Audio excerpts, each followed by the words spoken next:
Hello అండి, welcome to DJs recipe book.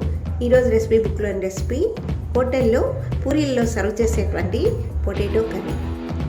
దాన్ని మన ఇంట్లోనే హోటల్ స్టైల్లో ఈజీగా ప్రిపేర్ చేసుకోవచ్చు. అది ఎలా చేయాలో ఇప్పుడు చూసేద్దాం. స్టవ్ మీద కుక్కర్ని పెట్టి ఒక లోటా నీళ్ళని వేసి ముందుగా మనం కడిగి రెడీ చేసి పెట్టుకున్నటువంటి ఆలులను వేసి కుక్కర్ మూత పెట్టేసి 4 విజిల్స్ వచ్చే వరకు కుక్కర్లో ఆలులను ఉడికించుకోవాలి.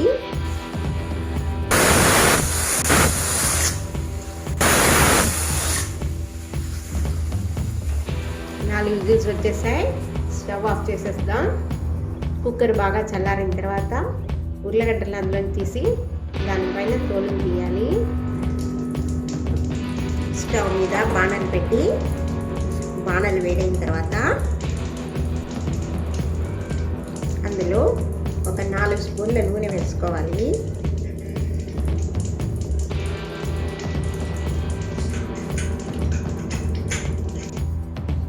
నూనె కాగిన తర్వాత అందులో 1 స్పూన్ ఆవాలు, 1 స్పూన్ మినపప్పు వేసి పోపు వేపుకోవాలి.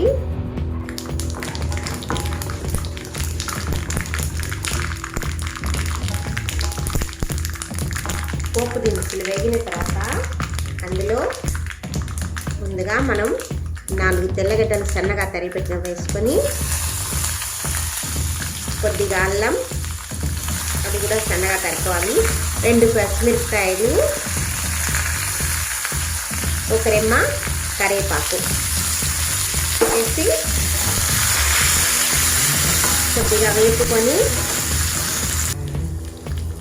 వేగిన తర్వాత అందులో మనం 2 ఉల్లిపాయలు సన్నగా తరుక్కునేవి వీటిని కూడా వేసి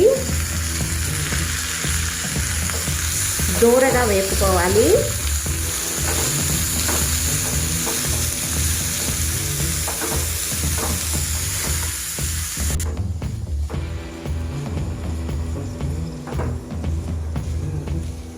చూసారుగా, ఈ మాదిరిగా ట్రాన్స్పరెంట్ అయ్యే వరకు మాత్రమే వేపుకోవాలి. ఎర్రగా వేపితే కూర కలర్ మారిపోతుంది. ఈ మాదిరిగా ట్రాన్స్పరెంట్గా వచ్చే వరకు వేపుకోవాలి. ఇప్పుడు ఇందులో సన్నగా తరుక్కున్న ఒక టమాటాను వేసి ఒకసారి మిక్స్ చేసుకొని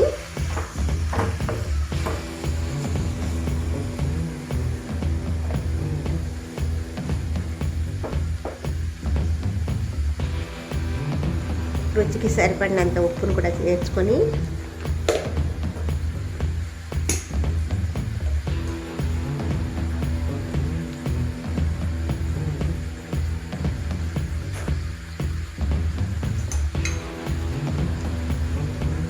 ఒక 1/2 స్పూన్ పసుపు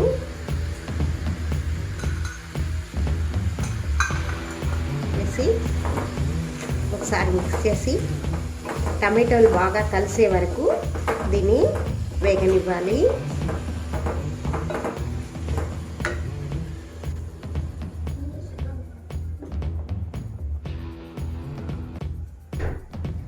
మధ్యలో ఒకసారి మూత తీసి మిక్స్ చేసుకుంటూ ఉండాలి, అడుగంటకుండా.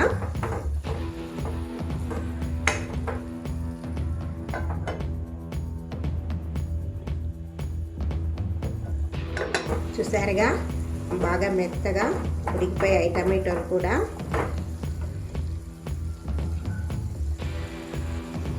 ఇప్పుడు ఇందులో మనం ఉడికించుకున్నటువంటి ఉర్లగడ్డను పైన చెక్కు తీసేసి ఈ మాదిరి మ్యాష్ చేసుకొని ఇందులో మిక్స్ చేసుకోవాలి.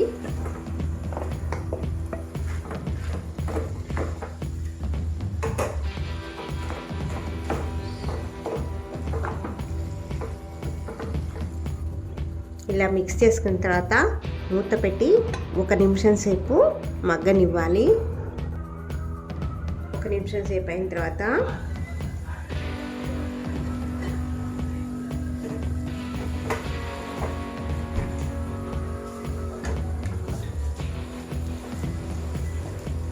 ఒకసారి మిక్స్ చేసుకొని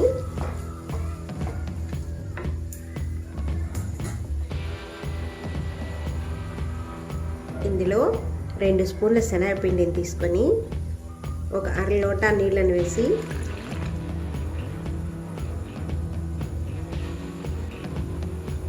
ఈ మాదిరి మిక్స్ చేసుకొని దీంట్లో వేసి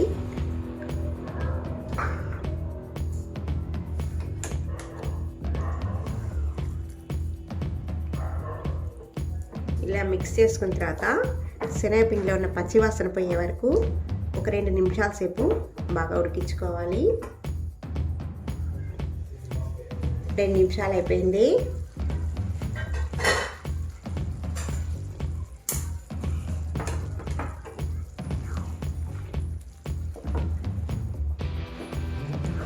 చూసారుగా హోటల్ స్టైల్లో వచ్చింది ఇది.